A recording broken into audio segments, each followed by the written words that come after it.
En France, et pas seulement, le débat est tranché. L'Érythrée est en sorte une Corée du Nord en Afrique, comprenait une dictature, un camp de détention à ciel ouvert. En Suisse, en revanche, la question fait débat. La droite populiste de l'UDC voit dans le régime d'Asmara un quasi-modèle qui viserait ni plus ni moins à l'avènement d'un homme nouveau. Le démocrate chrétien Claude Béglé a voulu se faire sa propre idée. Il s'est rendu sur place tout récemment. Bonsoir Claude Béglé, merci d'être avec nous en direct dans 64 minutes sur TV5 Monde. Vous êtes conseiller national helvétique. Vous êtes au Parlement fédéral de Berne, d'où vous allez répondre à nos questions. Alors, vous vous êtes donc rendu sur place au mois de février, il y a quelques semaines tout juste, dans ce pays, l'Érythrée, situé sur la partie est du continent africain. En Suisse, ce voyage a fait polémique. Pourquoi avoir décidé de vous rendre dans ce pays dirigé par un régime que beaucoup jugent infréquentable? Bonsoir. La raison est très simple. Étant donné que les Érythréens représentent le premier contingent de migrants en Suisse, je tenais, avec quelques autres, à me faire une opinion personnelle, in situ, de la situation, des causes ayant amené ces gens à fuir leur pays. Et plutôt que de devoir le lire dans les journaux, plutôt que de devoir se contenter d'informations tierces, j'ai voulu aller sur place pour essayer de dépêtrer ce qui est vrai de ce qui est faux, ou surtout rencontrer des gens qui, eux, savent, parce qu'ils sont continuellement sur place, et leur demander où on en était. Quelles ont été vos premières impressions en arrivant en Érythrée? Alors, la première impression a été d'une certaine normalité. Comme j'ai beaucoup vécu en Afrique, je me suis retrouvé dans un pays beaucoup plus normal, de nouveau, que ce à quoi je m'attendais. On n'a pas des patrouilles militaires à chaque coin de rue, on n'a pas une sorte de couvre-feu, on peut se promener librement, on peut rencontrer les gens dans la ville d'Asmara, on a même pu sortir d'Asmara, et on vit dans un pays africain un peu comme les autres. Donc par rapport à l'idée que je m'étais faite de ce pays, j'ai été favorablement surpris. Vous dites que ce pays n'est pas, entre guillemets, un pénitencier à ciel ouvert que d'aucuns stigmatisent. Que voulez-vous dire par là?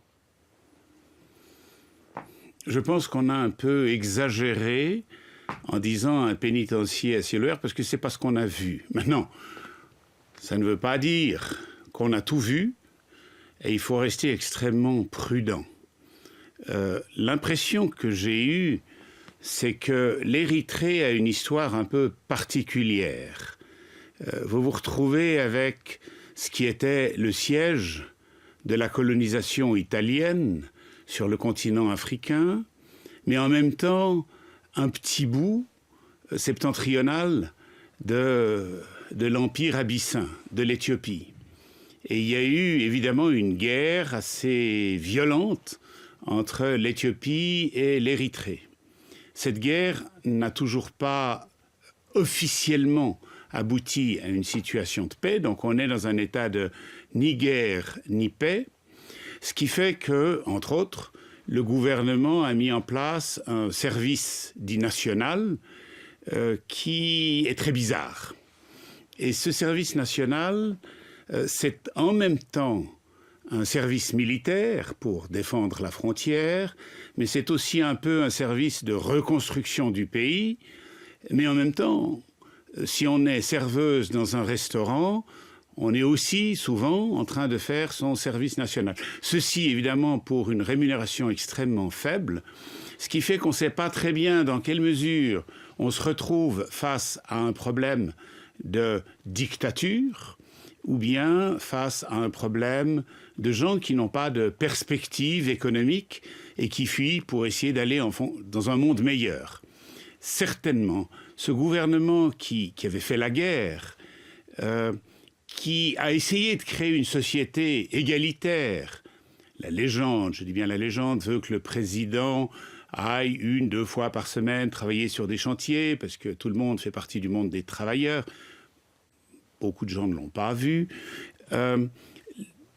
On a essayé de créer aussi un État où la différence entre les gens les mieux payés et les moins était de 1 à 8.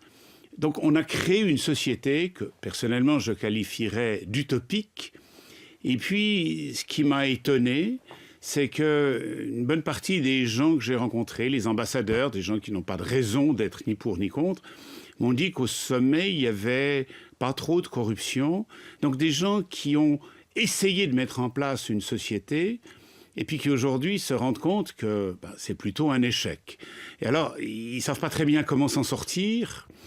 Et il y a eu une dictature. Il n'y a ni parlement, ni opposition, ni même tribunal. On est dans le règne de l'arbitraire. Qu'il y ait des violations des droits de l'homme, bien sûr, je ne les ai pas vues, mais ça me paraît extrêmement probable que c'est le cas. Une grande question, c'est de savoir est-ce que c'est beaucoup plus que dans les autres pays ou est-ce que ça peut se comparer si on prend le Burundi, si on prend une partie de ce qui se passe au Congo, démocratiquement, il y a beaucoup de pays qui ont quand même des élections, des vraies élections. J'entends ce qui est en train de se passer au Bénin, et ça me fait plaisir parce que se présente que je connais bien Lionel Zinsou, du temps où il travaillait à Paris. Là, il n'y a rien. Là, il n'y a rien, il n'y a même pas le simulacre d'une démocratie. Qu'il y ait des répressions, c'est certain, c'est presque certain. Par contre, ce qu'on a pu observer, c'est qu'il y a une décrue. On sent que ce gouvernement essaye de tendre la main, essaye de sortir de la situation dans laquelle il s'est mis. Alors Claude Begley, on a bien compris, en tout cas sur l'aspect politique des choses, et sur ce régime qui est clairement, de toute façon, vous le dites, autoritaire. Pourquoi est-ce que les Érythréens prennent massivement la route de l'exil?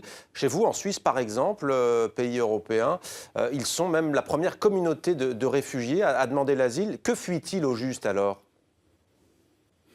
Alors deux choses. Je pense qu'ils fuient aussi un régime totalitaire, un régime où, quand vous quittez le travail auquel on vous a assigné au titre du service national, vous êtes un déserteur avec toutes les conséquences de la loi, pour autant qu'on puisse parler de loi.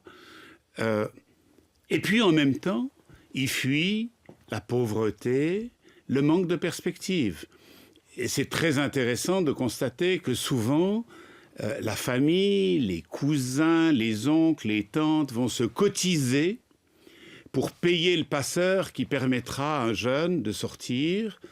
On a rencontré plusieurs de ces jeunes. Je précise tout de suite, ceux qu'on a rencontrés certainement ont été triés sur le volet par le gouvernement.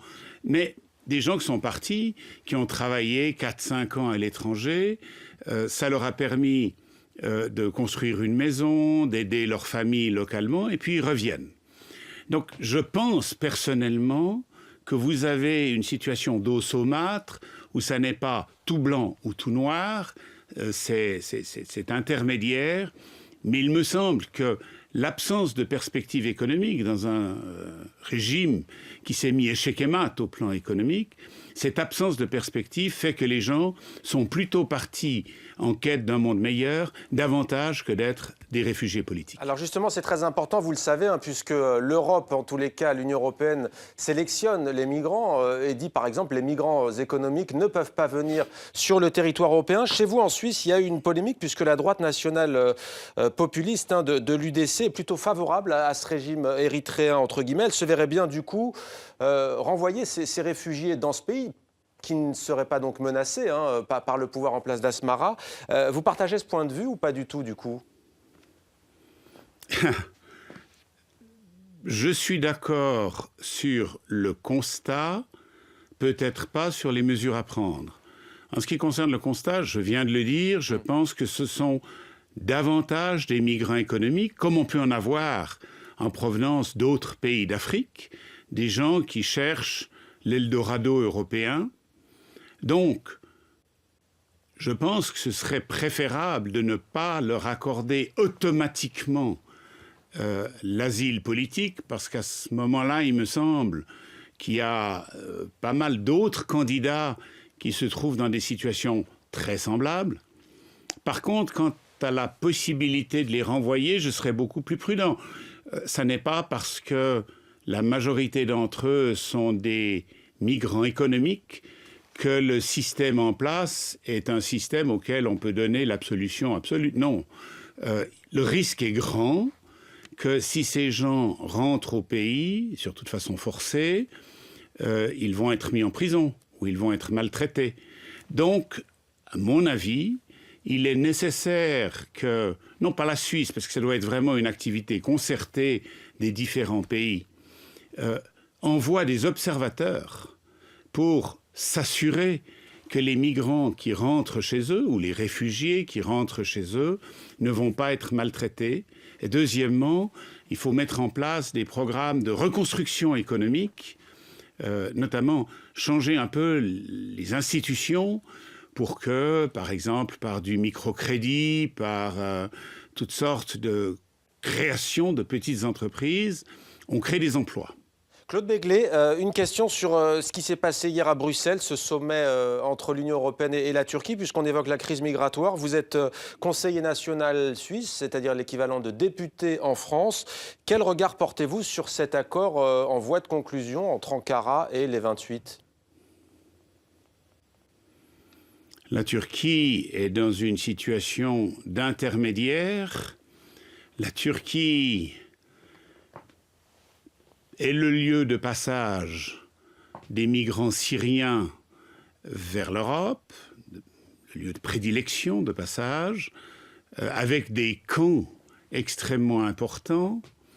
La Turquie peut faire en sorte que ces migrants restent sur place si on structure bien ces camps, mais en même temps, on le sait bien, la Turquie est aussi candidate à se rapprocher de l'Union européenne, donc on a une double négociation et elle va vendre assez cher à l'Union européenne le fait de soit garder, soit laisser repartir les migrants en provenance de Syrie et allant vers l'Europe. À quoi s'ajoute évidemment toute la question kurde, sachant qu'une partie des gens qui fuient dans le nord de la Syrie et d'ailleurs de l'Irak sont des Kurdes qui ne sont pas particulièrement bienvenus en Turquie.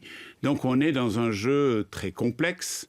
J'ajoute encore la dimension Turquie-Russie. Et là, on est sur le grand Monopoly. Merci.